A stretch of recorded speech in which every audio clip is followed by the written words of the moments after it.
السلام علیکم ورحمۃ اللہ وبرکاتہ۔ لاکھوں کروڑوں درود و سلام نبی رحمت دو عالم صلی اللہ علیہ وآلہ وسلم کی ذات پر اور ان کی آل پر۔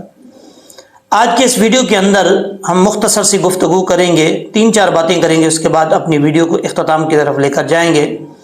اس میں پہلی بات یہ ہے کہ جب بھی ہم میں سے کسی کے گھر میں فوتگی ہوتی ہے، کوئی بندہ اس دنیا سے چلا جاتا ہے، اللہ کو پیارا ہو جاتا ہے،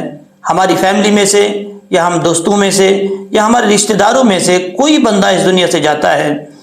تو ہم ذہنوں میں یہی سوچتے ہیں، آپس میں بیٹھ کے یہی ڈسکس کرتے ہیں کہ ہو سکتا ہے اگلی باری فلاں بندے کی آ جائے، ہو سکتا ہے اس سے اگلی باری اس بندے کی آ جائے،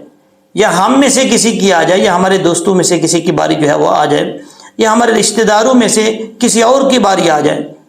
تو میرے دوستو، ہمیں بیٹھ کر یہ بھی سوچنا چاہیے کہ قیامت کے دن سب سے پہلے کس نبی کی امت کا جو ہے وہ حساب لیا جائے گا۔ اگر اس بات کو دیکھا جائے، حضرت ابراہیم علیہ السلام کی امت کا حساب پہلے لیا جائے گا، یا پھر حضرت شعیب علیہ السلام کی امت کا جو ہے وہ پہلے حساب لیا جائے گا، یا پھر حضرت عیسیٰ علیہ السلام، یا اس کے علاوہ کس نبی کی امت کا حساب لیا جائے گا سب سے پہلے، ان باتوں کو دیکھا جائے تو سب سے پہلے اللہ کے آخری نبی حضرت محمد صلی اللہ علیہ وآلہ وسلم کی امت کا سب سے پہلے حساب لیا جائے گا، یعنی ہمارا حساب لیا جائے گا۔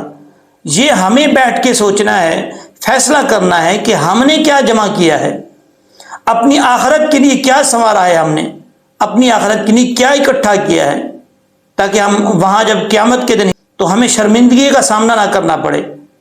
ہم فخر کے ساتھ کہہ سکیں، ایسے کوئی کام کر جائیں جس میں فخر کے ساتھ کہہ سکیں تبارک و تعالیٰ کے پیارے نبی کے امتی ہیں اور ہم نے اپنا وعدہ وہ نبھایا ہے اللہ کے ساتھ۔